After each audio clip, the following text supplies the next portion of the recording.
Joining us now, Southern Miss and their first-year head coach, Todd Monken. Also joining us is member of the defense, Alan House, the senior linebacker. First of all, good to see you. Good to see you, Ron. Good to have you in the league. You know, got to cover you last year when you were at Oklahoma State. Last year, obviously, it was a tough year for the team. What's the first thing you said to him when you got the job and got the team together? One of the first things that we talked about was that the players had to take ownership in the lack of success, as well as, you know, the change in staff, that just the change in staff was not going to be the end all. And I think that the players understood that. I think that was one of the first things. And the second thing is that it's going to take all of us, you know, players, coaches, administration, to move forward and not look back. There was no pity party, was there? No, not at all. I think the players were excited, you know, about a change. There was no pity party. We just, from day one, we just moved forward trying to, you know, as we talk about every day, try to do it better than they do it. And that's what we try to do every day. Alan, when you walked out of that first meeting with Coach, what did you think? I was excited.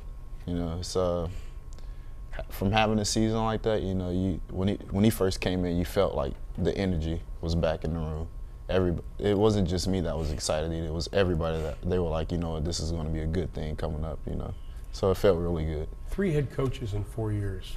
Coach, that's tough for the players, isn't it? It is tough. I think that I don't think anybody would say that the way to build a consistent program is to have change. You know, we're human. You know, we develop relationships and trust with people, and so when there is that, it takes time. It takes time to build that trust. And one thing that we've talked about with our players is that we'll never forget that, you know, their family will come first and our players will come first to us. And we've tried to do that every day with our players. And we've tried to build that with them, and then ultimately them feel like that we've got their best interest at heart and that we're going to win, because ultimately that's what we're paid to do, is figure out ways to win. Now, we talk about you, we obviously talk about your offense. You were a potent offense last year at Oklahoma State, and we were talking last night. You're not going to change, are you? That's what you do. No. Talk about your offense. I've said this all along. I hadn't been a head coach previously, so I think they hired me specifically counting on that we'd be able to score. You know, and the game has changed. I mean, a lot of people are going to spread. The points scored in a game have gone up tremendously over the last 5-10 years. So we're not going to change what I believe in philosophically.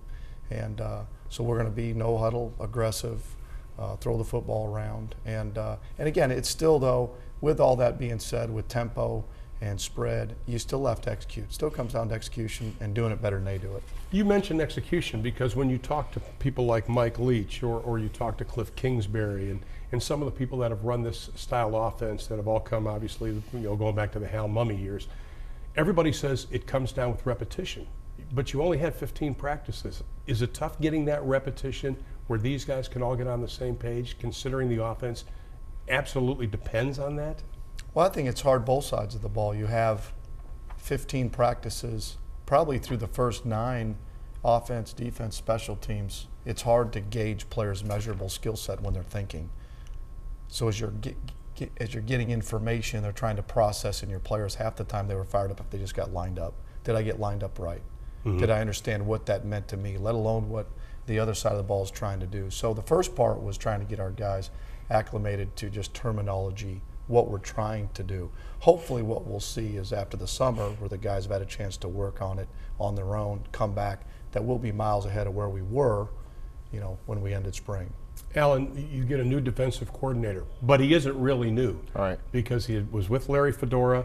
He recruited a lot of the guys that are playing right now. How important was it to get a familiar face back and somebody that can relate to what you're doing? I mean, Coach Duggan recruited me, so it was it felt good, you know, just knowing that, because the defense that he brought in, it was something that we were able to recall pretty easy.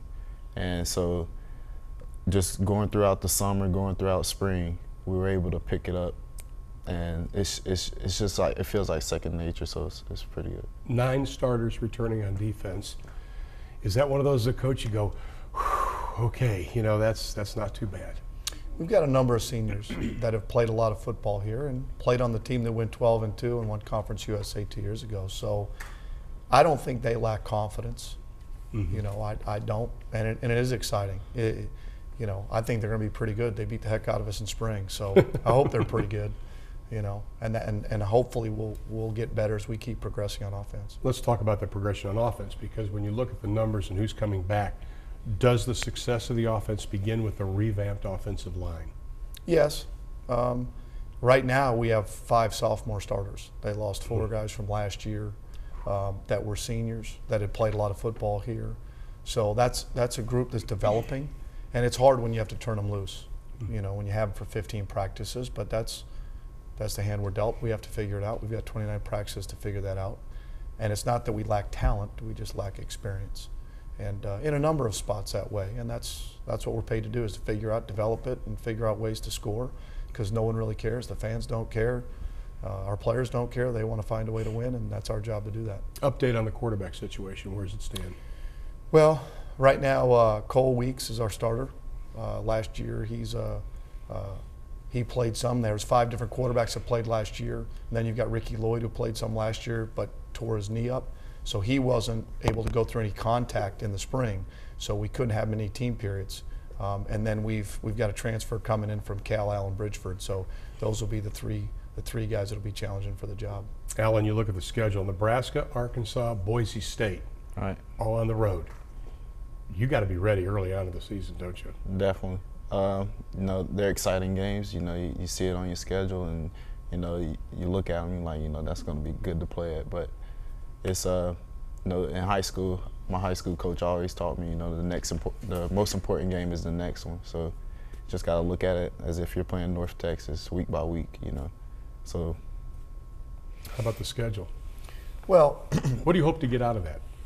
Obviously wins, outside of the obvious. First and foremost, I think the one thing we have to concern ourselves is us and the standard we set and how we prepare, and are we doing it better than they do it on an everyday basis. I think first and foremost, that's all you can control. I can't control who we're playing, when we're playing them, what day we're playing them. I have no idea what the weather is.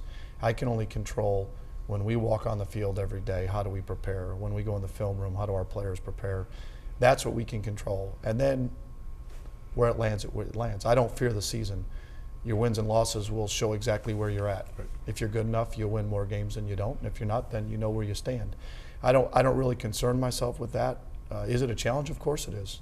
But at the end of the day, I'm more concerned about, okay, the first day that our players report, the next day, how do we have a great first day of camp?